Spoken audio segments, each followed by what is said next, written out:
150 gram idli அரிசி எடுத்துக்கணும். 150 gram மாவு பச்சரிசி எடுத்துக்கணும். 75 கிராம் உளுந்தம்பருப்பு, அரை ஸ்பூன் வெந்தயம் எல்லாத்தையும் நல்லா களைஞ்சிட்டு 2 மணி நேரம் ஊற வைக்கணும். இந்த அளவு ஊறியிருக்கணும். இதை மிக்ஸி ஜாரில் போட்டு நல்லா நைஸாக அரைச்சி எடுத்துக்கணும். ஒரு பாத்திரத்துக்கு மாற்றி நல்லா கரைச்சி 8 மணி நேரம் புளிக்க வைக்கணும். இப்போ மாவு எந்த அளவு புளிச்சிருக்கு பாருங்கள். ஒரு தேங்காய் எடுத்து கீறிட்டு மிக்சியில் போட்டு பால் புழிஞ்சு எடுத்துக்கணும். தேவையான அளவு சீனி போட்டு நல்லா கரைச்சி வச்சுக்கணும். மாவை இந்த அளவு தண்ணியாக கரைச்சிக்கணும்.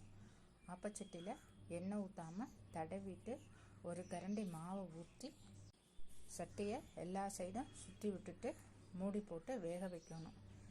வெந்ததும் எடுத்து தேங்காய் பால் ஊற்றி 2 நிமிஷம் ஊற வைக்கணும்.